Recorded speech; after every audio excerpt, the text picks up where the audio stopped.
Look at the film. The young hero is called from her normal life. That's the same as the hero's journey, but the rest is different. In The Last Jedi, the master isn't wise.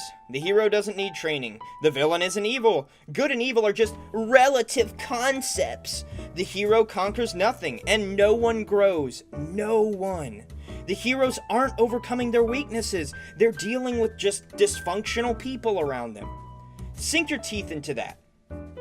In The Last Jedi, no one grows, which is the core of all great heroes' narratives. No one grows at all. Rey doesn't need training, doesn't need to grow, doesn't need Luke. And in the moment that she should be wrong in, she's not. The idea that Kylo Ren would kill Snoke over Rey is just odd. This should be the moment where the seemingly perfect girl goes down, where she fails, but she doesn't. She doesn't need to grow. She doesn't need to be proven wrong. Remember how Luke thought he could face Vader and failed? Yeah, there's no reason for Rey to believe Kylo would betray Snoke. Better yet, Snoke should have his freaking eyes open and pay attention to Kylo's lightsaber. Both these moments scream for failure. To develop good characters. But neither of them listens to their master, and they defeat both Luke and Snoke, who are vastly better than them, supposedly, in every way. But, subversion. Let's go with Finn for a moment. Finn wants to help Rey. That's his character. So in the film, he goes on a long journey with some random character named Rose and gains nothing from it. At the end, Finn goes to sacrifice himself only to be stopped. He has literally zero development. Let's take Finn's story and break it down by steps.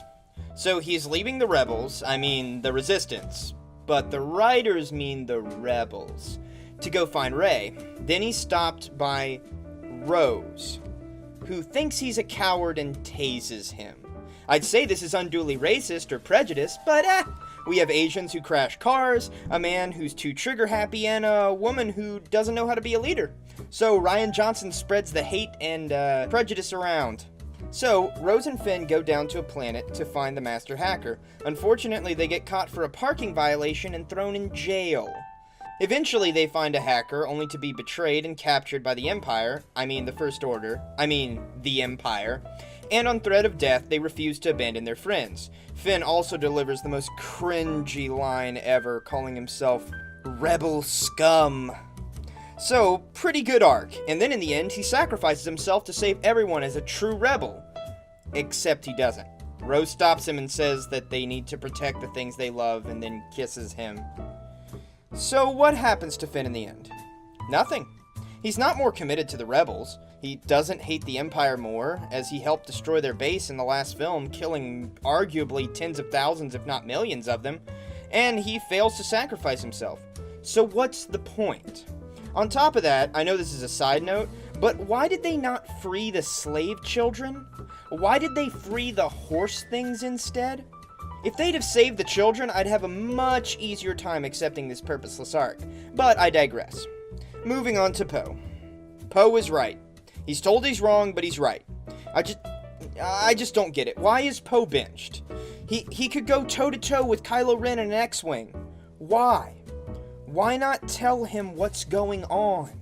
It makes no sense. I've looked this over and over. The only thing I can think of is maybe they thought there was a spy on the ship.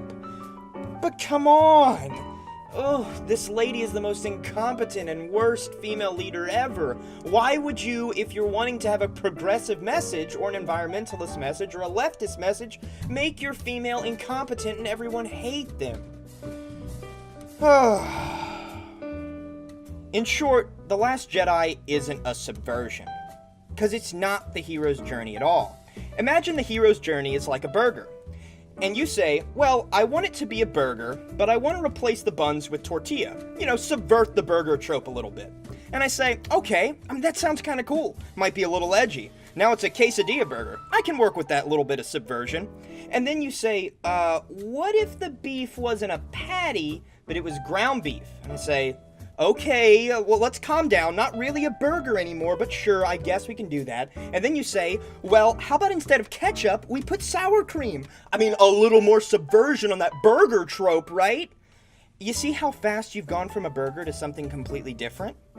This is the real issue with The Last Jedi. It doesn't subvert the formula, it just doesn't have one at all. That's why Kylo offering Rey amnesty and seeking balance then goes to act exactly as Snoke would and attack the Resistance. I mean the Rebels. I mean whatever the heck Star Wars thing they're trying to rip off and destroy. It's why Luke isn't an immoral jackass. It's why Finn and Rose take a pointless journey to do nothing but promote an environmental message instead of freeing slave children. It's why the morality of the story does not make sense. Let's take a scene from the film and really look at it in depth so I can show you what I mean by the story having no structure or morals in the film. Let me give the setup. Luke is now convinced that the Jedi are wrong and that the Jedi must end going into his scene. That's the opinion. Now, I want you to visualize the scene with Luke walking towards the Jedi sacred tree that's now a thing. And beneath the tree are the sacred Jedi texts, which are also now a thing. Now imagine him walking up with that fire and maybe having second thoughts, and Yoda appears as a Force ghost, and the scene goes like this. Luke meets with Yoda, only to find that Yoda wishes to burn the Jedi texts. When he does, Luke yells at him and protests the burning of the sacred Jedi Order's teachings. And Yoda basically tells him, Luke, you're full of crap. Now, why does Luke protest him? Luke wanted to do this, but the implication is that maybe he was too weak to let go of the Jedi, and so Yoda had to push him that last little bit to get rid of the Jedi and the sacred texts, right? Yoda and Luke are in agreement. Yoda is destroying the Jedi. That's what Luke's been saying the whole movie. Rey is wrong, Luke is being proven right. His weird pseudo-morality is now vindicated by the voice of wisdom in the Star Wars universe, i.e. when Yoda said, Luke, you're not ready to fight Vader, you're not. Now Yoda's saying, the Jedi must end and we must destroy the text. Then the scene cuts to Yoda saying that Rey has all she needs. We see the screen cut over to the Jedi texts that are on the Millennium Falcon. They're now with Rey. So the text didn't even get burned. Yoda just punked Luke for no reason. Yoda said, in my wisdom, burn the texts you must to move on with your life. Not really, though. You see how that might kind of ruin the voice of wisdom? You see how this scene might not land correctly? So what happened? Nothing. Luke didn't change his opinion, the Jedi didn't end. This scene is pointless, and without any proper themes or formulated writing, those old hack things that we need to get rid of, subvert, the scene looks like it doesn't matter. It just doesn't land. Yoda is the person who cuts through the BS. Well, at least as the wise old master trope, which is a trope that has worked for a very, very long time. He's supposed to tell you what the truth is. That's his function as the wise old master archetype. However, again, this film doesn't understand that. From Luke's perspective, Yoda is telling him to end the Jedi. But from Rey's perspective, the Jedi will continue. There's no clear message here. The movie is called The Last Jedi, but when Luke is on Hoth with a side of salt, Kylo tells him that the Jedi have ended. 1. Why would Kylo assume that? Rey left without any definitive answer. If I were Kylo, I'd assume that she's a Jedi, that he still has a rival, and that the Resistance will still have a kind of calling card or a main character to lead it. Second, Luke thinks the texts are destroyed, so in his mind, he is the Last Jedi. And yet Luke says that everything Kylo said is wrong. So he's not the Last Jedi? You see how the structure is falling apart without a solid thematic idea. The Empire Strikes Back, which we've established is a proper subversion which respects the medium and respects the story that it's trying to tell, i.e. the hero's journey, is called The Empire Strikes Back, While we don't expect Vader to defeat Luke and reveal that he's his father, it doesn't take away from the theme, being that the Empire is in fact striking back, ending instead of on the hero coming back and being praised, ending on the darkest hour. Our expectations are subverted, but subverted within the greater context of the story being told. In The Last Jedi, Luke isn't the Last Jedi.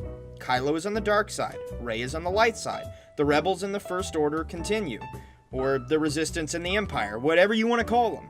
The show goes on per usual. The past didn't die. Only a handful of characters did, in some of the most disrespectful ways possible to their legacy. And here's why. Without proper theming and context, there is no subversion. Honestly, there's just no story told. Stories are expressions of ideas and themes that must be coherent to be subverted. The Last Jedi fails to establish any meaningful narrative and carry it through until the end. So, what can we learn from this? When we're writing a story, remember, what are the goals? What's the message? And if you're subverting a thematic work, make sure the theme is clearly presented and the story and characters are respected. Well, that's my 2 cents. Wait, before I finish. Okay, I've gotten my technical review out of the way, those are my opinions, like, subscribe, yada yada. But I gotta rant as a fan of the old films, so indulge me for a moment. If you don't want to hear my rant, no problem. This is me getting totally personal. I just have a couple of questions for people that thought they were putting together a good Star Wars movie, a spiritual sequel, if you will, to the original films. Why is Luke a piece of shit in this movie? Why would he consider killing his nephew? Why did Rey have to translate Chewbacca for Luke? Why did Luke force project when he could have made it to the planet? Why did Kylo get rid of his badass helmet? Why did Snoke not know the lightsaber was turning right next to him? Why did Kylo kill Snoke? Why did Rey want to save Kylo for some random reason? This is a man who she does not know who killed his own father and her surrogate father. Why did those stupid bombers exist? You know, the extremely impractical ones at the beginning of the film. Why did Captain Ferngully not tell anyone her plans? Why did Leia fly in space? Why did Luke astral project? Why are the Porgs there? Why did Luke leave a map to find him if he didn't want to be found? Why isn't lightspeed used in every battle ever? Why is Poe benched the entire film? Why are the walkers gorillas? Why can Rey shoot through 3 TIE fighters at the same time on her first shot with a laser cannon? Why does Rose run into Finn, who's trying to save people, only to tell him that he needs to try to save people and to protect the things he loves? Why do Rose and Finn have a romance at all?